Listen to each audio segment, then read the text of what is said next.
Avui la sessió la dedicarem a presentar la Societat Catalana d'Hidrologia i Cars. Ens la presentarà el Toni Freixas, que és hidròleg, i també tenim aquí el Josep Maria Cervelló, que també és especialista en cars, i ells ja s'explicaran què és el que fan, però jo us explico una mica la relació, el per què estan aquí. La relació ve de la col·laboració que estem tenint en el marc del projecte de la Font Major, del projecte que va començar com un projecte arqueològic, però ara s'ha ampliat també amb aspectes geològics, i ells formen part de l'equip que des dels anys 80 van estar treballant a la cova, i ara, arran de la feina que està desenvolupant l'IPES allí, vam fer contacte amb ells i els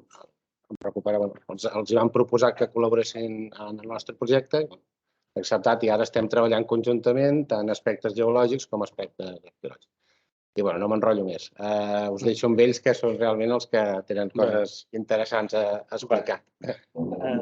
Moltes gràcies al doctor Josep Maria Vergés i al doctor Robert Sala, perquè gràcies a ells estem avui aquí i, de fet, gràcies al Josep Maria Vergés estem col·laborant amb el tema de l'Espluga de Francolí, que té un interès enorme.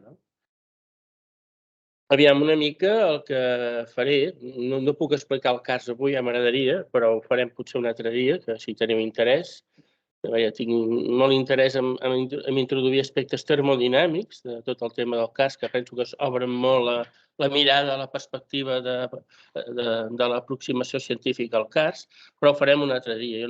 Avui no tinc cap pretensió d'explicar-vos el cas, només una mica per sobre, però veieu una mica els resultats que ha donat la metodologia i una mica on estem. Som un equip de treball que, com hem comentat fa una estona, a la sessió prèvia que hem tingut no tenim les arrels posades massa enlloc, malgrat tot estem fent moltes coses, i treballem el cas des de les dues possibles aproximacions grosses, que podríem dir més grans. Una és la hidrològica i l'altra és la més geològica. I, de fet, una mica, com que tenim ganes de treballar i ambició de fer coses, doncs vam crear la Societat Catalana d'Hidrologia i Cars amb l'objectiu una mica que assumís aquesta societat, sobretot les tasques de divulgació, que no únicament. I, de fet, us puc dir que de moment ja ha donat resultats positius perquè hem aconseguit alguns suports d'algunes institucions per tirar endavant algunes de les iniciatives de divulgació. Us he de dir, perquè la societat està inscrita a la Generalitat i té una definició legal, perquè CRAS, que és l'equip, que és l'ànima de la societat, en aquests moments no en tenim cap de definició. O diguem, d'arrelament o d'estructura legal darrere no en tenim cap. La societat sí que en té, creada fa uns mesos. Llavors, una mica, la societat, com us deia, té el repte d'assumir sobretot la divulgació. Però no únicament la divulgació. Aquí a Catalunya, en la que tenim protegit, de la manera que s'ha protegit mig país, després una altra cosa seria analitzar si hi ha els mitjans perquè aquesta protecció sigui efectiva, però tenim el cas pràcticament en moltes de les unitats, en molts dels parcs naturals i moltes de les unitats protegides. I el que ens agradaria, des de la societat, si els interlocutors de la Generalitat i els polítics ens escolten, doncs d'introduir una mica la recerca en aquests espais protegits, per raons òbvies. Hi ha una recerca important que vam fer al Parc Natural del Canyamel, que vam estudiar els 3 sistemes càrstics que hi ha, el de les fonts del Llobregat, el de les fonts del Bastareny i la Pou de Bord. El problema és que els que gestionen el parc, em sap greu dir-ho així de clar, però pràcticament no s'han enterat que el parc és un cars, diguem-ho així. Però aquestes coses passen. I avui intentaré fer-vos una exposició així ràpida perquè acostar-vos una mica al que volem fer des de la societat, el que hem fet, el que volem fer i el que ens agradaria fer. El cars és un tema molt polièdric, moltíssim, que aquests darrers anys ha tingut una aproximació, s'ha desenvolupat una aproximació que aquestes darreres dècades és de la hidrologia, que ha suposat un canvi de paradigma total i que és una mica el que nosaltres hem seguit i que, de fet, els treballs que hem fet, sobretot en hidrologia, els expressa la meva tesi, que hi podeu accedir i baixar-vos-la si voleu, com veurem a continuació. Bé, els objectius de la societat bàsicament són la recerca, la docència i la divulgació. En què? Doncs en temes relatius a l'aigua, en hidrologia en general, però sobretot en hidrologia del cars i castologia, que la castologia d'alguna manera seria el concepte que englobaria tots els aspectes i aproximacions possibles en l'estudi del CARS. Aviam, una mica la recerca que hem fet i que volem fer i volem seguir fent, doncs ha passat en gran mesura per l'aproximació hidrològica, és a dir, per l'estudi de les aigües subterrànies del CARS.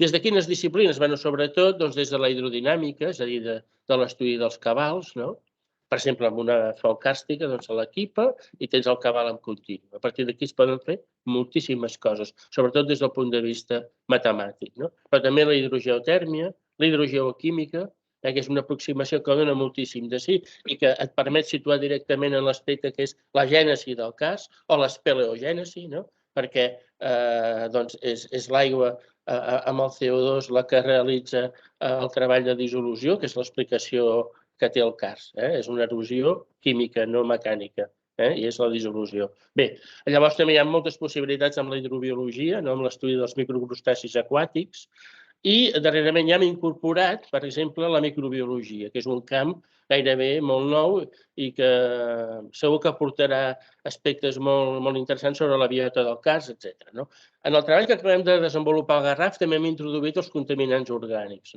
que per cert ens han donat resultats molt interessants a l'hora de caracteritzar la contaminació que procedeix, de fet, de l'abocador de Sant Joan, de la Vall de Joan al Garraf.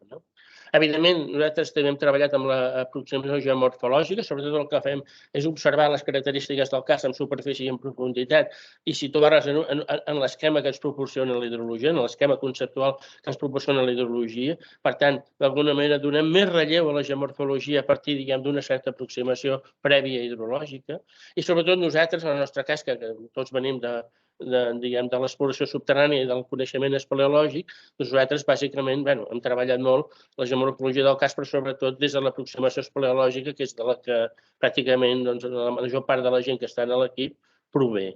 Evidentment, l'estudi dels paleocars, és a dir, d'aquells cars que han estat abandonats per l'aigua, que ja no hi ha funcionament hidrològic, l'estudi dels paleocars, la datació, la geocronologia ens permet sobretot entrar en el tema de l'evolució del CARS i la termodinàmica que us deia al principi, això és molt interessant, però pràcticament no tindrem temps de parlar-ne avui, que podem quedar per un altre dia. Evidentment, una de les aproximacions és la sedimentologia, que és la que connecta amb la geoarqueologia, i darrerament hem incorporat com una disciplina de treball la història de la ciència. Ja tenim algunes coses fetes i us en comentaré algunes. Evidentment, l'ecosistema càrstic, en el nostre cas, sobretot han fet coses des de la hidrobiologia, des de l'aproximació hidrològica, en l'estudi dels microcrustacis, que tampoc hem pogut avançar molt perquè no hem tingut capacitat de fer-ho. Evidentment, un tema molt interessant és treballar el CARS en els espais naturals, protegits, com us deia fa un moment, i evidentment hi ha temes de riscos relacionats amb el CARS, de diferent ordre, perquè creen problemes en l'urbanisme d'una zona determinada quan hi ha col·lapses, o, com heu pogut veure amb el cas aquest que s'ha fet aquesta pel·lícula a Tailàndia, quan centres sense coneixement del clima i del que pot passar en una cavitat, doncs et pots quedar allà i no poder sortir. I l'operació que van haver de fer va ser d'una sofisticació total per salvar la vida d'aquells nens i d'aquells nois. Evidentment, hi ha riscos naturals d'origen antròpic en el CARS, com per exemple va passar amb la captura del riu Cardener, que d'alguna manera el que va passar va ser que la mina de Cardona es va emportar el riu tal qual cap avall. Si teniu interès després en el debat que es pugui fer, ho comentem, no m'hi entretindré. I, evidentment, en el CARS calen estudis d'impacte ambiental, perquè, evidentment, és un tipus de medi que pot introduir molts riscos i, evidentment, qualsevol infraestructura o equipament exigeix que es faci un estudi d'impacte ambiental. Si s'hagués fet com cal l'estudi d'impacte ambiental al Garraf, no hi hauria el problema que hi ha ara. Això era als anys 70, quan ja hi havia un coneixement del CARS que no es va tenir en compte. Evidentment, de les aproximacions a l'estudi del CARS podríem distingir-ne bàsicament tres, la geogràfica i geomorfològica, l'espeleològica i la hidrogeològica. La geogràfica, geomorfològica i l'espeleològica suposen l'observació directa del tema, del CARS, l'observació directa. En canvi, la hidrogeològica no. La hidrogeològica passa per l'anàlisi de sistemes, per una interdisciplinarietat des de diferents disciplines que ja us he parlat i per una recerca de tipus experimental, el que se'n diuen CARS o perímetres experimentals. El que es fa és monitoritzar tot el sistema, les entrades i les sortides, i s'utilitza l'enfocament sistèmic per caracteritzar el medi.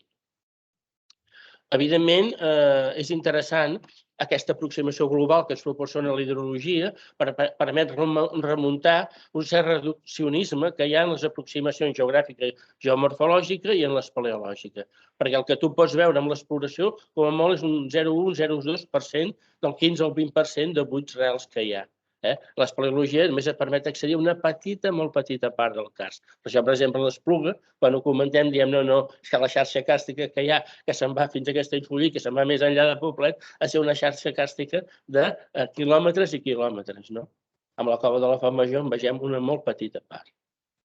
D'aquí aquestes aproximacions, el seu caràcter reduccionista, que evidentment remunta molt bé l'aproximació hidrològica, amb la que hem treballat molt, però evidentment això no vol dir que només s'hagi de treballar des de l'aproximació hidrològica, sinó que les altres també ens aporten una informació de molt interès. Es tracta de complementar i de fer confluir tot. Bé, una mica què és un cas experimental? Doncs ja us ho deia, és un àmbit, un sistema, un cas en el que s'ha habilitat una instrumentació que ens permet conèixer la funció d'entrada i la funció de sortida. Aquí, per exemple, aquest que tenim aquí en primer d'això és el doctor Mangent, que ha estat un dels que ens ha portat pel camí de l'estudi del cars, hidrogeòleg, geòleg, espeleòleg, i que és el que va impulsar la metodologia aquesta experimental a la regió de l'Ariège, a França. Com us deia, el monitoratge del sistema es basa en diferents disciplines que permeten, tracta de conèixer el cabal, la temperatura de l'aigua, la conductivitat o mineralització, els microcrustacis, els microorganismes, com us deia, la biota a nivell de l'ecosistema microbiològic, per entendre'ns, etc. Aquesta és l'estació de sortida de la font principal del cas experimental de Beget, molt a prop de Sant Girona, a França.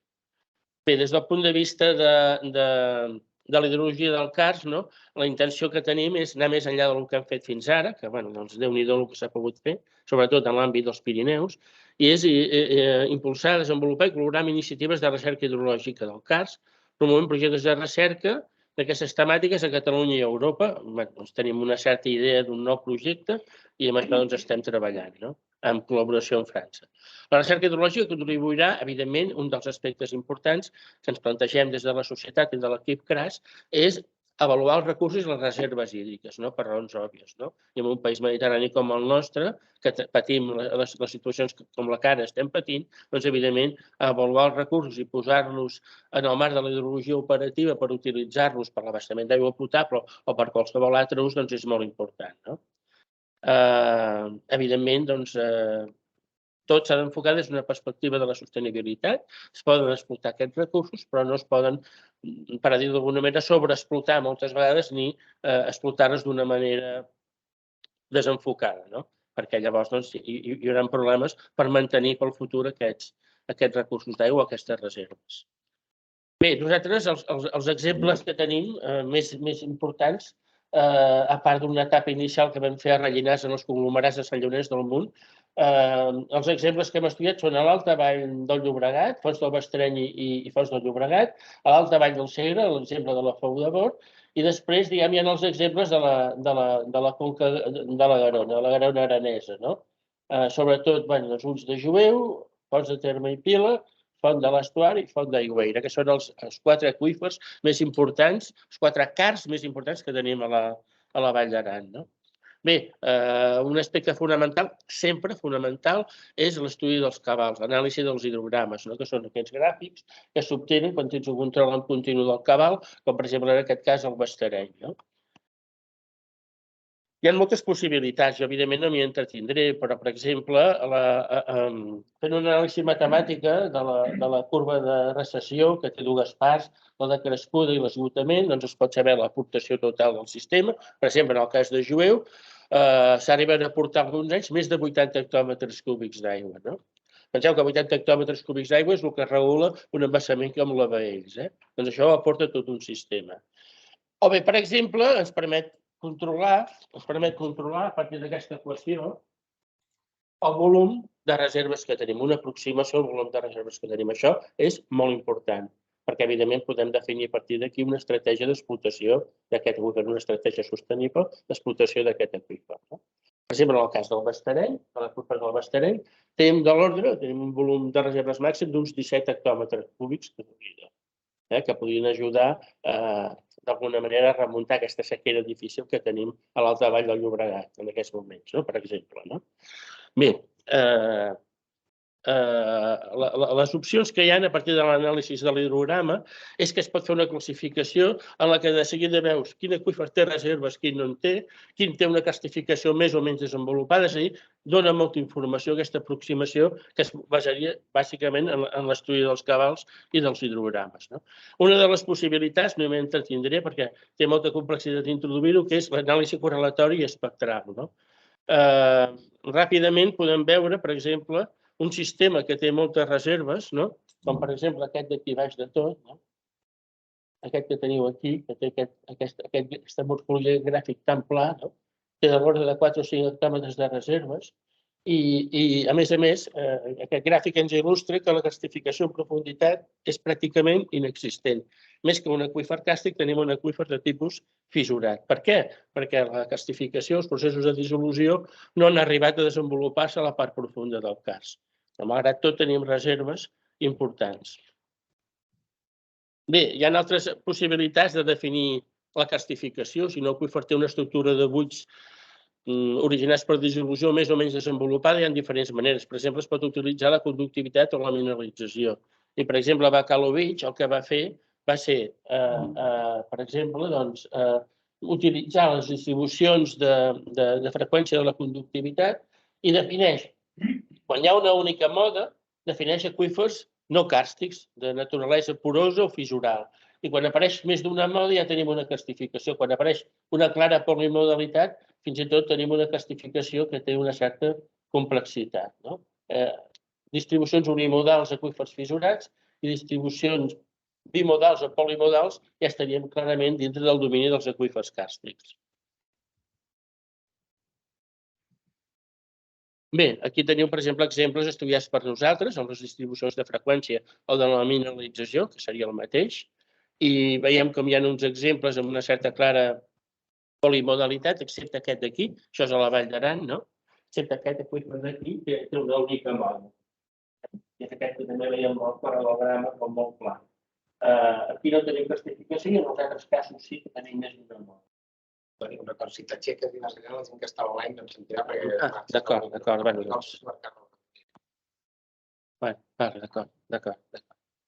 Bé, aquí teniu, per exemple, hem utilitzat la conductivitat, però també hem utilitzat la temperatura com un marcador que ens dona informació si la castificació és molt important o no. Heu vist, per exemple, aquí un altre cop a Aigüera, que l'hem hagut de posar aquí al mig, perquè si no es podia representar bé.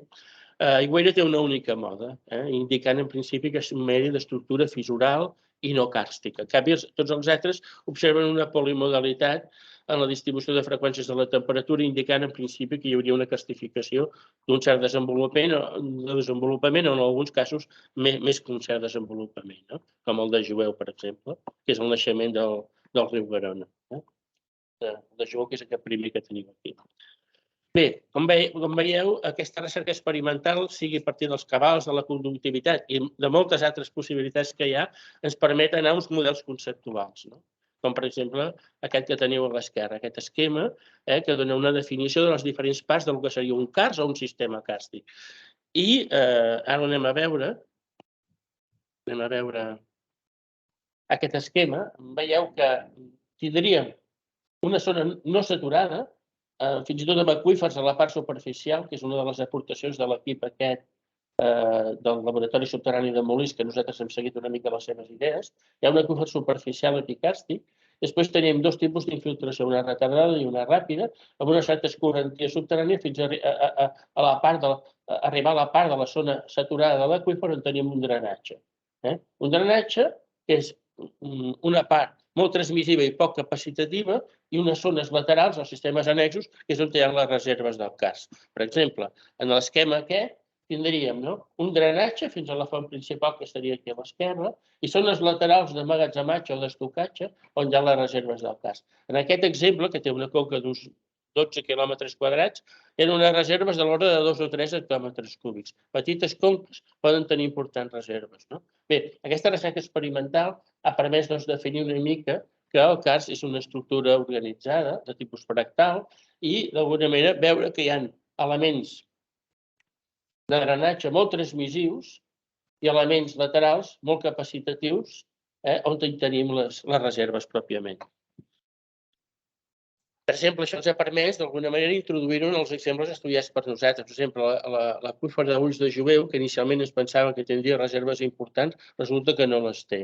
Té molt poques reserves, però en canvi l'aportació anual és molt gran, per sobre dels 60 o fins i tot excepcionalment 80 hectòmetres cúbics. Aquest exemple, que hem estudiat fins i tot des del punt de vista de la història de la ciència i que presentarem aviat una activitat al voltant d'aquest exemple, com a naixement i origen del riu Garona. Aquest exemple, ja sabeu, alguns ho sabeu, que implica els relleus més importants dels Pirineus. Tot el massís de la Maladeta, tot el massís en el que tenim la Neto i les Maladetes, aporta les seves aigües a la circulació subterrània cap a la vessant atlàntica. O sigui, aigües mediterrànies passen a ser atlàntiques com a conseqüència de les captures càrstiques que es produeixen en aquest exemple. Llavors, vermell teniu representat els terrenys impermeables no càrstics, sobretot granits, que passen sobretot a tenir una circulació tipus infiltració ràpida, escorrentia subterrània i drens. I les reserves són pràcticament menys preables pel que hem calculat. Bé, i aquí teniu un esquema conceptual que hem pogut elaborar i ara estem intentant anar una mica a aquests esquemes realistes. Un dels treballs actuals és anar a aquests esquemes realistes. A vegades tenim karst, com per exemple aquest, d'aigüera, que és aquest que us deia abans que té reserves importants, 4 o 5 hectòmetres cúbics, també una conca d'uns 11 quilòmetres quadrats, però no reserves importants, que en part ja s'utilitzen, perquè es capta i una part de la Vall Aran rep aigua potable d'aquest exemple. Aquest exemple té la característica que té un desenvolupament superficial de la castificació molt notable. Hi ha depressions, dolines, com per exemple aquesta, de llibre, però en canvi, curiosament, ja us he comentat que la castificació no s'hi troba en profunditat.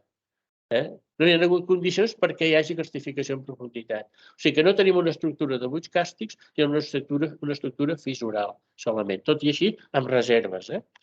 Aquesta és aquesta dolina, que és una expressió de la morfologia superficial del karst, molt habitual en tot tipus de karst, sobretot en l'àmbit mediterrani. I aquí, per exemple, tenim la surgència, perdoneu que aquí no vaig corregir el text, la surgència d'aigüera, que com a molt arriba a 1 metre cúbic segon, i teniu aquí una mica l'aspecte que tenen alguns punts al voltant de la surgència. Es veuen aquests microconductes. Vull dir que a vegades el que es veu sí que t'està dient el que és. O sigui, en aquest cas tenim una surgència d'un cabal de poca entitat. Penseu que de seguida, en el cas, parlem de 15-20 metres cúbics segon, i aquí en prou feines en dona un. I a més, aquesta micromorfologia, aquestes activitats de dissolució indiquen realment que, evidentment, la castificació aquí és poc important, com sabem. Tanmateix, el correlograma, que el teniu a dalt, és molt pla i molt poc punxegut, que en aquest cas indicaria aquesta estructura fissural, però a més també dona informació que hi ha unes certes reserves en el sistema, com us deia, de 4 a 5 hectòmetres cúbics.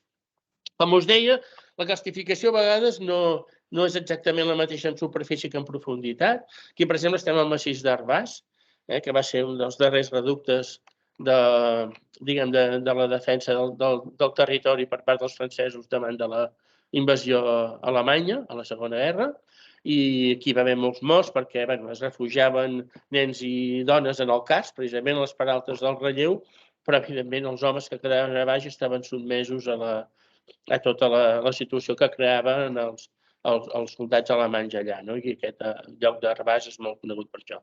Aquest lloc també té un karst amb una conca petita, amb un desenvolupament de la dissolució molt important en superfície, i que aquí sí, que a més tenim una dissolució molt important en profunditat. Una de les xarxes càrstiques més importants de França és la Combourneda, que és aquesta que teniu aquí, teniu la planta baix i el perfil a dalt, que té uns 80 quilòmetres de galeries. És a dir, a vegades, és lògic, quan tens dissolució en superfície, també la tens en profunditat. Ja heu vist aquell rasclet tan espectacular, no? Bé, Un altre aspecte interessant de l'aproximació hidrològica i de l'aportació del laboratori subterrani de Molins és que, d'alguna manera, diuen el 95% de l'erosió és química, és dissolució. No hi ha pràcticament erosió mecànica. Aquí és l'exemple de l'Espluga, en el que tenim parts inundades i parts no inundades, perquè en el cas hi podeu trobar tota la complexitat que vulgueu, perquè en el context dels sistemes hídrics subterranis, el cars és el que té una major complexitat, el que observa o presenta una major complexitat.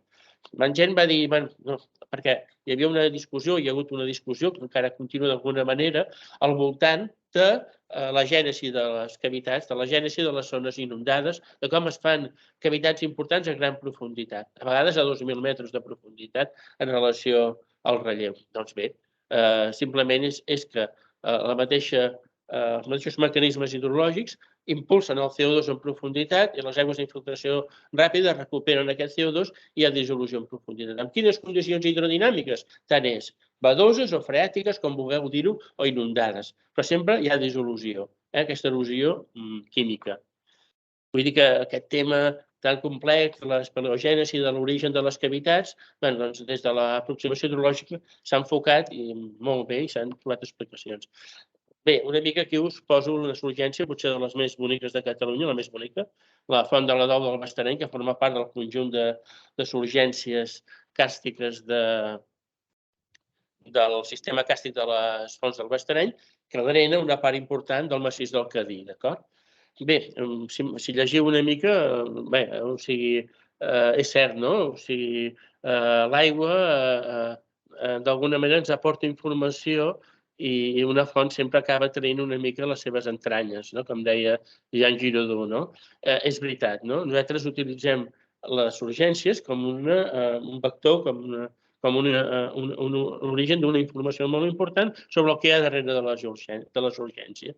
I l'estudi de les dades que tenim a les urgències ens permet conèixer el funcionament i l'estructura del sistema, o que és el mateix, el funcionament i l'estructura del CARST. Bé, a vegades tenim situacions molt complexes, com per exemple passa amb les urgències de la Falconera, que és un 2 punts d'aigua que hem estudiat en l'estudi que acabem de fer al Garraf. Evidentment, és complexa perquè un cas litoral, un cas que limita amb el mar, està sotmès a les fluctuacions del nivell del mar que introdueixen molta complexitat i poden d'alguna manera acabar amb el funcionament càrstic. Aquí no han acabat del tot amb el funcionament càrstic, però quasi. El nivell del mar ens puja des del màxim glacial, situat aproximadament als 20.000 anys, ens el situa 130 metres més amunt, com sabeu, en tot l'àmbit mediterrani. Per tant, això té conseqüències perquè això ens porta a tancar el sistema. El càrstic és un sistema obert, passa a ser un sistema tancat i d'alguna manera, evidentment, es modifiquen totalment les condicions pròpiament càrstiques. A Garraf tenim una complexitat hidrodinàmica de funcionament hidrològic, tenim flux difús i tenim flux càrstic encara, però de menor entitat, el flux càrstic. Bé, aquí teniu una mica els individus que s'utilitzen des de la hidrobiologia, els microcrustacis, com per exemple aquest és un ciclòpid, però en general s'utilitzen copèpodes, que són de costums, de comportament més aviat bentònic, que no plantònic, com alguns a vegades es pensen, bentònics, i que evidentment ens ajuden a conèixer també la hidrologia, perquè són molt bons marcadors, i tanmateix ens ajuden a conèixer l'ecosistema càrstic. Aquesta línia, lamentablement, no l'hem pogut aprofundir perquè, com us deia abans, no hem tingut les possibilitats reals de fer. El que us deia una mica, alguns aqüífers, si mireu el volum de trànsit, que és l'aportació, tenen aportacions molt importants, com jueu, superiors fins i tot als 80 hectòmetres cúbics, o, per exemple, les fonts del Bastareny, de l'ordre d'uns 46 hectòmetres cúbics, o les fonts del Llobregat, de l'ordre d'uns 28 o 30 hectòmetres cúbics. Fixeu-vos que les fonts del Llobregat, que són les que donen nom al riu Llobregat, tenen una entitat molt inferior a les del Bastareny. Per això no s'ha sabut, fins que no ho hem quantificat, ho hem estudiat. Vull dir que la quantificació no ho resol tot, però és molt important fer-la. Bé, aquí simplement era dir-vos que alguns d'aquests aqüífers tenen al voltant de 4 o 5 hectòmetres cúbics de reserves dinàmiques avaluades quantificant a partir de l'hidrogràmica, però a partir de l'hidrograma, però sempre podem tenir reserves profundes, a més. Aquest és un aspecte interessant de tenir present. En el cas del Bastareny és on tenim les reserves màximes aquestes avaluades al voltant dels 17 hectòmetres cúbics. Bé, un aspecte que no podré aprofundir, com us deia al començament, que és el de la termodinàmica, però si teniu interès un dia hi dediquem una sessió, perquè té un interès molt gran, que és el tema de l'energia. D'on surt l'energia que ens permet desenvolupar aquesta estructura de buits de dalt a baix del cas, de la zona d'alimentació fins a la zona de surgència? Doncs bé, aquesta energia surt en molts exemples de la gravetat, és la gravetat. La gravetat és el motor que, d'alguna manera, possibilita la circulació de l'aigua i el procés de dissolució. Hi ha un tipus de cars, que són els gravídics, en els que el motor és la gravetat. També hi ha altres cars en els que l'energia està lligada a processos endògens, com poden ser roques plutòniques o el que sigui, que hi ha fluids que van cap amunt, i llavors hi ha uns cars que se'n diuen hipogènics, en els que es formen de baix a dalt, a diferència dels cars gravídics o meteòrics, que són els que normalment trobem i que s'han estudiat més concretament aquí a Catalunya. D'alguna manera, aquesta energia ens porta a la termodinàmica. Hi ha un concepte que és el potencial de gastificació, que és una mica, són els factors que presideixen la gènesi d'un cars. Aquest és un concepte, una idea molt interessant, que vol dir si tenies un relleu previ, si la macroestructura tectònica, els discontinuïtats geològics afavoreixen la circulació d'uns punts a uns altres, i sobretot el potencial aigua i d'anhídrid carbònic, de diòxid de carboni. La disponibilitat d'aigua i de CO2 és molt important pel desenvolupament del cars. Un aspecte interessant que us comento de passada, i és que, evidentment, fins ara es pensava que el desenvolupament d'una estructura càrstica, com per exemple la que tenim a la cova en el cas del Francolí, a la cova major i el conjunt de cavitats que formen l'estructura de buits del cars del Francolí, fins ara es pensava que això necessitava la unitat de temps geològic com per formar-se 1 milió o 2 milions d'anys. Doncs no, han fet càlculs sobre el funcionament energètic d'un cars i hem vist que un cars es pot formar en un temps relativament petit, de l'ordre de 10 a 15.000 anys. Això està més en l'escala de temps dels arqueòlegs que no pas dels geòlegs, que normalment tenim com a unitat bàsica el milió d'anys. Això és molt interessant i permet tota una reflexió, que ara no m'hi estendré, però que de cara a valorar molt positivament la informació en dipòsits, per exemple, en sediments que tenim del cars, perquè el cars, en el seu caràcter de trampa, té una informació que, per exemple, en un curs fluvial limítrofe no hi és. En canvi, en el cas, aquesta informació s'ha conservat. Bé, un dels cars d'origen profunds que es coneixen més, i aquest que és molt espectacular, us l'he volgut posar com a exemple, és el dels cars hidrotermals. Cars hidrotermals d'origen profund, en la que hi ha una aportació molt important de CO2, degut als mateixos processos d'origen endogen, i a vegades es forma sulfúric. Es formen hidrogenions que tenen una capacitat molt gran d'acidificar l'aigua i impulsar encara més la dissolució. Bé, normalment hi ha mineralitzacions associades de sulfurs, en aquest cas, les teniu pintades en vermell, i en aquest cas va passar el següent. Quan van abatre l'aigua de l'aqüífer que inundava aquests espais, aquests buits càrstics, es van trobar amb això. Es van trobar que en condicions inundades es van precipitar aquests sulfats, són guixos, i la cavitat càrstica es comporta com una autèntica geoda. I una mica el resultat és aquest. Això és a Mèxic, a Naica, és un exemple molt interessant de cas hidrotermal, però que tingueu present una mica que ens trobem coses com aquestes. D'altra banda, és interessant fer al·lusió una mica al cas profund. Evidentment, per exemple, hi ha cars que tenen un recorregut, un desenvolupament, cars profunds, amb un recorregut, un desenvolupament molt a prop de la superfície, i n'hi ha que es desenvolupen milers de metres, fins a més de 2.000, alguns exemples als Urals. Aquí estem a la xarxa càrstica d'Alba, aquí a l'esquerra i aquí a Aranyonera. Són dues xarxes càrstiques de desenvolupament quilomètric en l'àmbit dels Pirineus. Bé, ho vols comentar tu, això, Josep? Comento.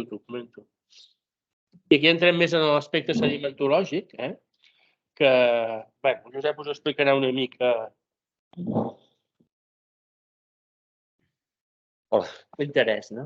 Sí, ja hem parlat d'aquesta idea de paleocarsts, és a dir, de cavitats que han estat abandonades per les circulacions de les aigües i que es comporten com un medi geològic, és a dir, sedimentari, com també el carst és un medi, diguem-ne, geològic en el sentit que hi ha una erosió, transport i sedimentació al llarg de la seva conca, i sobretot quan es tracta de cavitats, diguem-ne, que poden ser reomplertes, organitza dipòsits o registres sedimentaris importants dintre de les cavitats, que poden ser de molts tipus, des de clàstics per gravetat, fins a fluvials, fins a al·luvials, transports en massa, col·luvials, etc. De tots els tipus. I això, diguem-ne, ens explica una mica la història, diguem-ne, quan estem parlant de paleocarsts, en realitat estem parlant de paleohidrologia, no? O sigui, ens explica una mica l'evolució que ha tingut aquesta cavitat en el temps. Quan parlem que una cavitat o un carst es pot formar en 10 o 15.000 anys, el que ens trobem, sobretot en els espais habituals nostres, els carsts mediterranis, doncs és que hi ha hagut, és que el que estem veient nosaltres no és només el resultat d'una sola fase de carstificació, sinó de diverses fases de carstificació que s'han acumulat en el temps. I per tant trobem coses que no són sincròniques, sinó que són coses que poden tenir una llarga durada en el temps i que són processos que s'han anat evolucionant, evolucions molt complexes com s'expressen a molts dels dipòsits que trobem a les cavitats. Aquí, per exemple, veieu aquesta fotografia excepcional de la cova del rinoceront de Garraf, en el qual hi ha una bretxa d'ossos de grans mamífers, rinoceront, mamut, elefant en aquest cas, etc., que d'uns 100.000 aquí estaven al nivell d'uns 100.000 anys, diguem-ne, i que reomplen aquests buits. Aquests buits queden reomplerts per sediments i a vegades per un contingut paleontològic important, que és el que ens permet, diguem-ne, fer interpretacions de tipus del temps. Quan nosaltres parlem de geoarqueologia, parlem, diguem-ne, de com utilitzar metodologies tècniques i conceptes que venen del món de la geologia aplicats, diguem-ne, als estudis arqueològics. Això va des de la concepció de sistema càrstic, diguem-ne, global, quan estem parlant d'una cavitat o d'un racó d'una cavitat, que hem de tenir clar, diguem-ne, aquesta idea global de sistema càrstic, fins a les tècniques analítiques, làmines primes, o en aquests casos sondejos mecànics que es poden fer, etc. És tot aquest món, diguem-ne, en el qual nosaltres trobem que la geologia i l'arqueologia tenen un mateix objectiu i poden aplicar mètodes que siguin útils pels dos vessants. Hem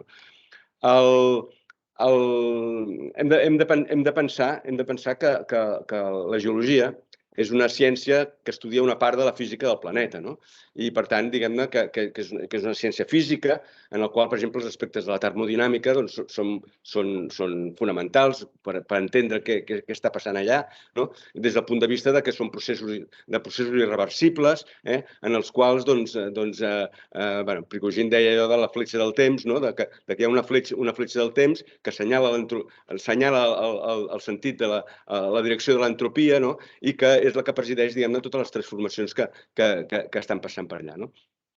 Però al mateix temps, aquesta idea d'irreversibilitat dels processos ens porta a la idea de la historicitat d'aquests processos. Per tant, el carst i la geologia, en general, també és una ciència històrica en aquest sentit, en la qual podem interpretar una historicitat a partir, en aquest cas, dels sediments que hi han deixat i que poden ser molt variats. Per exemple, en aquest cas, a la cova de l'Espluga de Francolí, aquests dipòsits detrítics, diguem-ne, de tipus fluvial i lacustre, que ens permeten interpretar dos moments dos moments de l'evolució de la cavitat. Un moment, diguem-ne, amb una energia d'atracció important que feia que circulessin materials grollers dintre de la cavitat, i un altre moment, diguem-ne, d'aquests sediments de tipus més laminat, més fins, fins i tot barbats en alguns casos, que ens expliquen d'una fase lacustre, diguem-ne, que es va desenvolupar posteriorment. I llavors la relació entre un i l'altre ens donen, o sigui, nosaltres ho interpretem sempre buscant les seqüències sedimentàries i hem definit dintre del karst una seqüència fonamental, que és les seqüències d'assecament, que comencen sempre amb materials molt grollers, a vegades amb blocs de quasi mig metre de gruix, de diàmetre, etc., que han circulat per la cavitat, unes formacions més sorrenques, a vegades laminades, a vegades amb estructures molt diverses dintre de la cavitat que expressen aquesta dinàmica, aquesta energia disposada. Com això passa a sediments més fins, a vegades lacustres, a vegades senzillament sediments fluvials de gra molt fi, i com normalment aquestes seqüències són colmatades per precipitacions en sec, podríem dir, que són els espeleotems, que tanquen, que fossilitzen, diguem-ne, a vegades, seqüències, diguem-ne, molt complexes, que la seqüència teòrica fonamental seria aquesta seqüència d'assecament. En altres llocs, les seqüències detrítiques ho imposen tot. Per exemple, aquí a la cova de Can Sadurní, aquí tenim tot l'Holocè. Els últims 11.000 anys, la història de la cavitat està en aquests sediments que contemplem aquí, en el qual ja sabeu que s'ha trobat una cultura neolítica important i que ara, en aquests moments, s'està a punt de poder entrar ja en temes de l'epipaleolític. O, per exemple, vam tenir l'oportunitat també de participar amb la Universitat de Lleida en l'excavació de la cova de Montanissell, en el qual, això és el Pirineu, el Bou Mort, en el qual hi havia un enterrament de l'edat del bronze que estava recobert per una planxa estalagmítica i estava dipositada sobre un antic gurg, és a dir, una antiga bassa, diguem-ne, reomplerta de materials detrítics, perles de caverna, planxes estalagmítiques, etc., que li donaven una complexitat bastant gran a tot el conjunt. I, sabeu, es va dir la senyora de les muntanyes, que és precisament aquesta, que encara es veu aquí, encara es veuen alguns objectes de bronze que portava aquesta senyora.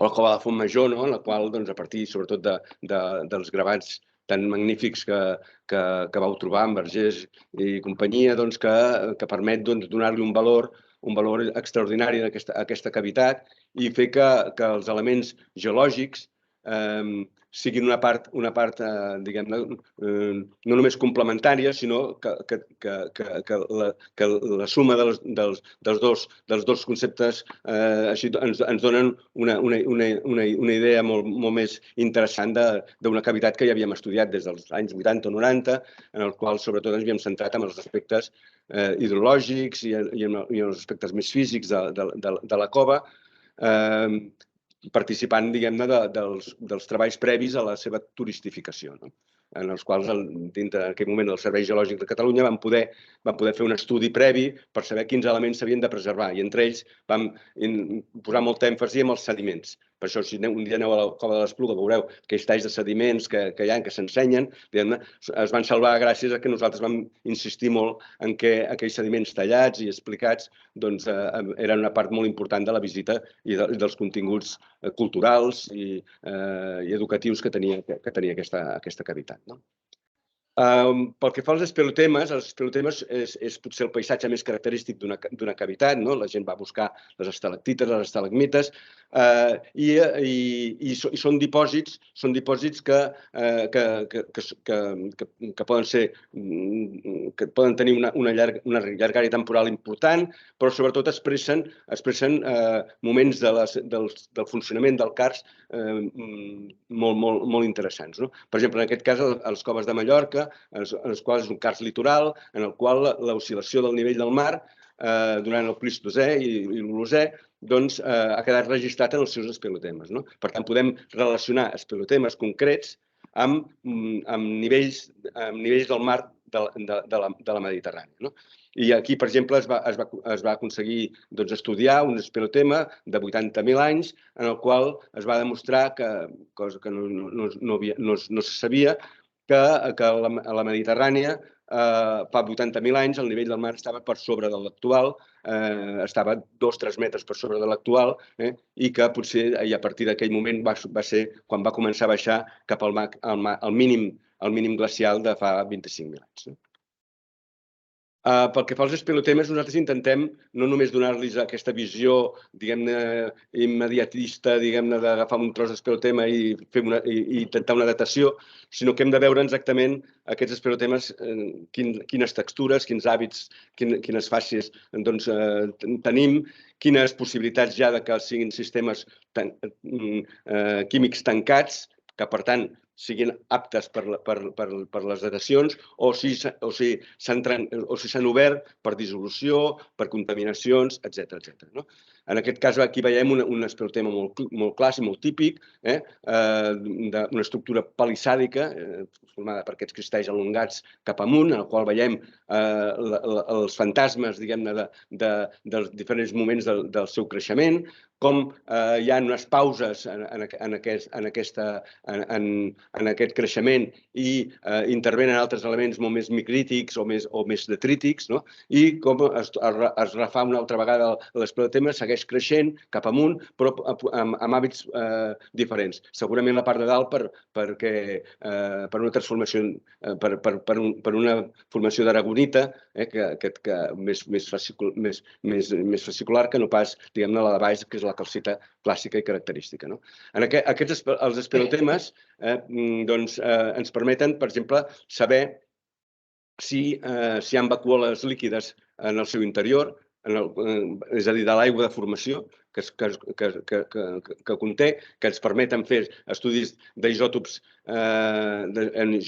estables i fer coses paleoambientals. A vegades també poden contenir altres elements contaminants, com per exemple unes tefres volcàniques, un cars que estigui, com els de la Garrotxa, l'Alta Garrotxa, a prop d'una zona volcànica i que pugui contenir aquestes tefres volcàniques, o que ha sigut un espeleotema que s'ha dissolt perquè hi ha hagut una pausa, un hiatus molt gran en la seva història i ha estat dissolt o erosionat, diguem-ne, per l'aigua o per altres fenòmens. A vegades hi ha transformacions químiques, especialment quan hi ha molta presència de ratpenats que les seves defecacions o els seus orins provoquen, diguem-ne, canvis físics de la calcita a nitrats o a fosfats, com per exemple la cova del Sant Nitre van poder estudiar, etc. Per tant, tot aquest món de l'espeleotema, més enllà de l'extracció d'una mostra i portar-la a un laboratori a fer una datació, ens expressa també moltes altres coses que són molt interessants des del punt de vista de l'estudi del cars i de la seva evolució. I no sé si vols continuar tu, ja? Bé, el Josep us ha explicat una mica la importància de l'estudi dels sediments, en el vostre cas, arqueòlegs que sou, és enorme, però hi ha altres possibilitats d'acostar-se al coneixement del cars i ho hem fet darrerament a partir una mica d'un cert desenvolupament dels aspectes històrics. Per exemple, hem trobat que la informació més antiga que es té sobre el cars de Jueu, aquest cars que hem comentat abans que té un origen mediterrani perquè eren unes captures càstiques que s'emporten l'aigua cap a l'Atlàntica, cap als ulls de Jueu, vam trobar aquesta informació d'aquest enginyer que servia a la cort espanyola, el Tiburcio Spanocchi, que devia ser una persona amb una intuïció impressionant perquè ell es va passejar per allà als aigualluts i va dir que aquesta aigua se'n va a França. I fins fa 4 dies sabeu que hi havia una polèmica molt gran sobre això. ell no va necessitar altres coses que la seva mirada oberta i ho va veure molt bé. Els seus mapes i els seus textos són alliçonadors del que el 1594 on podia fer. Mira, estem treballant en història de la ciència, hem fet un treball recent sobre Lluís Maria Vidal i ara hem fet tot aquest treball sobre l'origen del riu Garona i estem en aquesta línia, perquè ens hem trobat interessant i ens hi hem posat. Evidentment, hi ha un aspecte, que abans us l'he comentat, que són els dels riscos relacionats amb el cars. Aquest és l'aspecte en què va quedar la Vall Salina, just a Cardona, una inestabilització enorme com a conseqüència de la captura càrstica del riu Cardener cap a l'interior de la mina de sal. Es va formar una xarxa càrstica de gairebé 5 quilòmetres fins que en un episodi es va inundar completament la mina. Jo us he de dir que segueixo tenint una certa, com us ho diria, en part recança de no haver continuat amb l'estudi, que es va tancar en el seu moment, tot i que s'han anat fent algunes coses, en el sentit de veure una mica aquesta aigua que s'ha introduït, que són uns hectòmetres cúbics, quins efectes poden tenir, perquè, a més, aquí hi ha una subsidència molt important, degut a que la sal és plàstica i el que era un conducte d'uns quants metres quadrats acaba sent un punt, amb la qual cosa Cardona es va progressivament enfonsant. Desconec una mica quina evolució hi ha hagut a partir de la incorporació aquesta d'aigua tan important, però seria una cosa que, al meu parer, s'hagués hagut de considerar. Aquí veieu una mica el que va passar, tot el que era l'entorn, on es va produir la captura, evidentment, una carretera que s'acabava de fer tal com la veieu aquí, i el que es vam proposar com a sortida va ser fer un bypass en el riu es va fer passar aigües amunt, i es va fer un túnel, d'alguna manera, per evitar que l'aigua del riu estigués en contacte amb la muntanya de sal i estalviar tots els problemes que es van produir. Aquí tenim un detall d'aquest bypass. Ara el riu ja no té contacte amb la muntanya de sal. Bé, aquest és un altre exemple aplicat de les implicacions que té situar una activitat en un medi càrstic d'alta permeabilitat, i que és el cas una mica del Garraf, l'abocador de la Vall de Joan, que és l'abocador de Barcelona i àrea metropolitana. Al llarg d'aquests darrers 50 anys ha anat introduint contaminants aquí de tot tipus, per exemple, amoni, matèria orgànica, sulfur, microcontaminants orgànics i metalls pesants, gasos, etc., que és un estudi que encara hi estem treballant, que hem realitzat. És un aspecte, és la manifestació d'allò que no hauria de passar mai, perquè no s'haurien de posar abocadors en un terreny càrstic i més en un d'alta permeabilitat, com és el cas, i una mica ens permet veure les conseqüències que té això, que és una contaminació que avui s'extén des de Castelldefels fins a Sitges. Bé, nosaltres apostem clarament per la divulgació del CARS. Aquest és un dels objectios de la Societat Catalana d'Hidrologia i CARS, que és el que ens ha portat una mica aquí a explicar-vos-ho, i ens interessa fer divulgació però ben feta, fer una divulgació al voltant de la hidrologia o del medi càrstic però rigorosa, perquè pensem que no es fa suficientment i que és una de les maneres d'arribar a la societat i de crear una consciència de l'interès i de les implicacions que té un medi com el CARS. Bé, la societat promourà activitats de formació també en hidrologia i en carstologia i tenim, podríem dir, diferents àmbits. Tenim una escola catalana del CARS, si es vol dir així. Per exemple, a la Vall d'Aran ens hem trobat amb una gran diversitat d'exemples que, de fet, fan que la Vall d'Aran sigui ja per ella mateixa una escola interessant i muntem, de fet, aquest any una activitat que hem dit Escola Catalana, Escola Aranesa d'Hidrologia del CARS, i que explicarà bàsicament el que us venia dient fa un moment de l'origen del riu Garona. Bé, a Catalunya tenim la possibilitat d'estudiar des de cars d'alta muntanya a cars mediterranis, com per exemple el de Jueu o el de Garraf, o el de Capellades, per exemple, on hi ha l'abric romaní.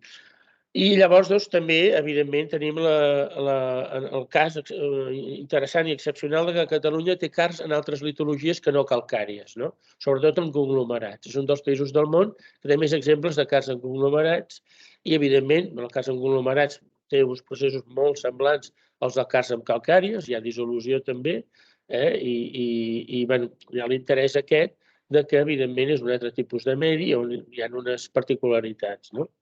Llavors,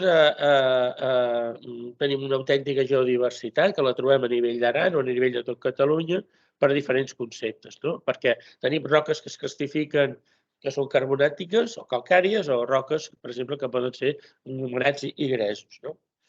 Dintre de les iniciatives que hem emprès des de la societat, doncs hi ha cicles temàtics, no? Normalment mirem que s'acompanyin de sortides de camp, o bé doncs, seminaris que també hem desenvolupat, no? En el marc del projecte del Garraf hem desenvolupat alguns seminaris al voltant del coneixement del cas per facilitar a persones que no hi estan tan ficades doncs, una certa visió global. I, evidentment, doncs, també ens preocupen una mica altres aspectes fora del cas, com són el canvi global o aspectes relatius a l'organització social, l'economia, i tenim muntat un cicle al voltant d'un aspecte ampli d'idees. Aviam, una mica el que es tracta, sobretot des de la societat, és d'impulsar treball en espais naturals protegits, no? Per raons una mica òbvies. De fet, ja ho hem fet i ho volem seguir fent. I si els polítics ens escolten i ens donen facilitats, doncs millor que millor, no? Per poder impulsar tot això. Evidentment, tenim material per desenvolupar un curs especialitzat que podria evolucionar cap a un màster si haguessin les condicions, que és aquest curs que hem definit com d'hidrologia del càrstic i medi càrstic, dels processos a l'ordenació del territori, amb una càrrega metodològica i epistemològica important i amb una gran quantitat d'exemples estudiats i quantificats. Les activitats que tenim concretament programades són aquests cicles que veieu aquí, remarcar essencialment l'escola aquesta aranesa del Cars, que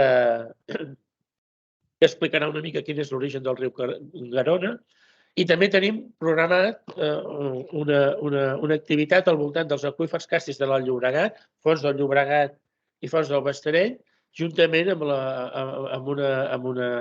unes aportacions al voltant del tema del Garraf. Això serà ja pel 24, i aquí encara que posi el 24 és possible que a finals del 23, si tot va bé, puguem fer una reunió de treball, també amb un cert treball de camp, al voltant de l'estació arqueològica de l'Espluga de Francolí i el Cars. Bé, això és una mica els temes més importants. En aquests moments tenim en construcció una web que, de fet, doncs, ara hi ha bastant de contingut. La web, bàsicament, és una eina per facilitar els treballs de recerca, però també, sobretot, per divulgar el cas. I, d'alguna manera,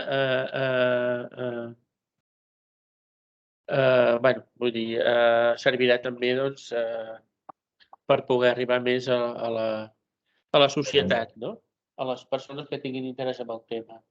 Hi ha una estructura sobre el CRAS, recerca àmbits de recerca, projectes de recerca, activitats, etc. Es podrà accedir a una part important de tota la bibliografia que hem generat. Per exemple, si a algú li interessa disposar de la meva tesi, se la pot descarregar completa des d'aquesta web que està en construcció. I, bé, em sembla que... Si surto d'aquí. I, bé, em sembla que ja... Aquí teniu el meu correu per si algú de vosaltres té interès en contactar, que sapigueu qui som i on estem. I, bé, res més. Gràcies per la vostra atenció i si voleu que comentem algunes coses, doncs estem a la vostra disposició.